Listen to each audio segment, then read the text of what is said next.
அடுத்த தலைமுறை டிவியை பார்த்துக் கொண்டிருக்கிறீர்கள். திருப்பூர் மாவட்டம் பல்லடத்தில் கறிக்கோழி உற்பத்தியாளர்கள் சங்க தலைவர் கண்ணன் செய்தியாளர்களை சந்திக்கையில் எடை முறைகேடு காரணமாக ஆகஸ்ட் 1 முதல் கறிக்கோழி விற்பனையாளர்கள் வேலை நிறுத்தத்தில் ஈடுபடவிருப்பதாக அறிவித்திருந்த நிலையில் உற்பத்தியாளர்களுடன் பேசி புரிதல் ஏற்பட்டதால் போராட்டம் ரத்து செய்யப்பட்டுள்ளது எனவும் கோழி விற்பனை வழக்கம் போல் நடக்கும் எனவும் அவர் விளக்கமளித்தார். அதே நேரத்தில் சத்துணவில் முட்டையுடன் கறிக்கோழியையும் சேர்க்க வேண்டும் எனவும் அவர்கள் கோரிக்கை வைத்தனர். கோழி வளர்ப்பு துறையின் சார்பாக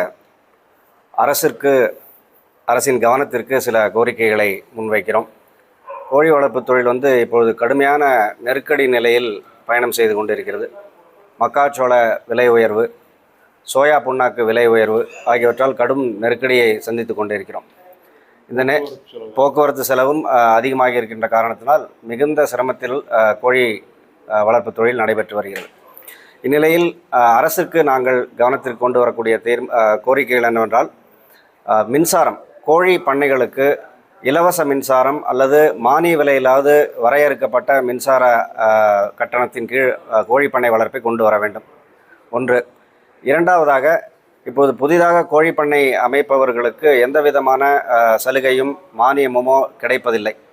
எவ்வாறு தோட்டக்கலைத்துறையின் மூலமாக பசுமை குடில் அமைத்து காய்கறி சாகுபடிக்கு மானியம் அரசு அளிக்கிறதோ, அதே போல் கோழி பண்ணை அமைப்பதற்கும் மானியம் அளிக்க வேண்டும் என்று அரசை வலியுறுத்தி கேட்டுக்கொள்கிறோம். மூன்றாவதாக, மறுசுழற்சி ஆலைகள், கோழி தீவன கழிவுகள் மற்றும் இதர கழிவுகளை எல்லாம் மறுசுழற்சி செய்து அதை விலையுள்ள செல்லப்பிராணிகளுக்கான ஒரு தீவனமாக மாற்றக்கூடிய முறை இருக்கிறது.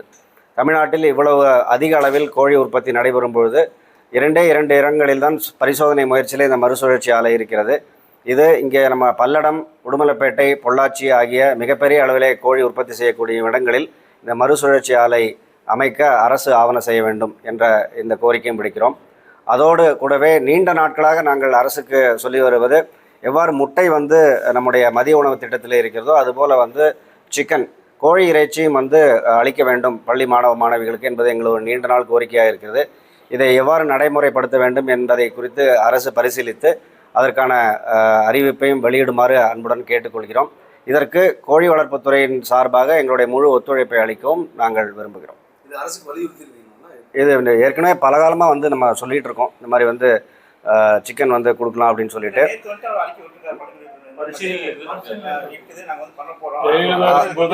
ஆமாம், அது நீண்ட நாட்களாக இருக்கிறது. நேற்று இது குறித்து ஒரு அறிவிப்பு வந்துட்டாக பத்திரிகை செய்தால் நாங்களும் அறிந்தோம். இதை விரைந்து நடைமுறைப்படுத்த வேண்டும் என்பதுதான் எங்களுடைய விருப்பமும். இது குறித்து நம்முடைய உணவு தரம் மற்றும் கட்டுப்பாடு அவர்களும் செயல்படுத்துவதற்கு ஆர்வத்துடன் இருக்கிறார்கள். இது நடைமுறைப்படுத்துதான் சிக்கல். இது அரசும் இதற்கு நல்ல ஒரு ஊக்கம் அளிக்கும் என்றுதான் நாங்கள் நம்புகிறோம். இதை நடைமுறைப்படுத்துவதில் உள்ள சிக்கல்களை பற்றி தான் அவர்கள் தெரிவித்திருந்தார்கள். ஆகவே இதற்காக கோழி வளர்ப்புத்துறையிலிருந்து எங்களுடைய முழு ஆதரவும் ஒத்துழைப்பும் அளிப்பதற்கு தயாராக இருக்கும்.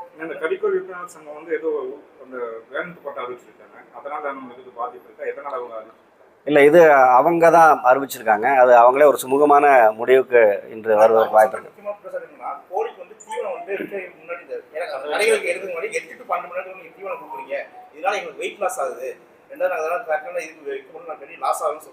இது அரசுடைய நிலையான வழிகாட்டுதல் என்னவோ அதை பின்பற்றி தான் உற்பத்தி நடக்குமே தவிர அதை தாண்டி நடக்கிறதுக்கு வாய்ப்பு இல்லை.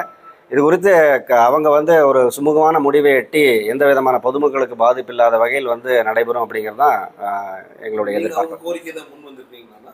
இல்லை, இதில் கோரிக்கைன்னு எதுவுமே இல்லைங்கண்ணா. கோரிக்கைன்னு எதுவுமே கிடையாது. இல்லை, அது விவசாயிகள் சம்பந்தப்பட்ட. அதுவும் வளர்ப்பு கூலி எல்லாமே அது சுமூகமாக எல்லாமே தீர்ந்துடுச்சு. இப்போ கிட்டத்தட்ட இவ்வளோ பேர் பண்ணைக்காரங்க இருக்காங்க, இவ்வளோ கோழி உற்பத்தி நடந்துட்டு இருக்கு, எதுவுமே நிற்கலை. அப்படி வியாபாரம் பண்ண முடியாது அவங்களால. அதெல்லாம் அவங்க நல்ல விதமான முறையில் இல்லை, அதுக்கான வருவதற்கான வாய்ப்பு இல்லை. தொடர்ந்து தங்குதடையின்றி பொதுமக்களுக்கு எல்லாமே கிடைத்து கொண்டு தான் இருக்கும்.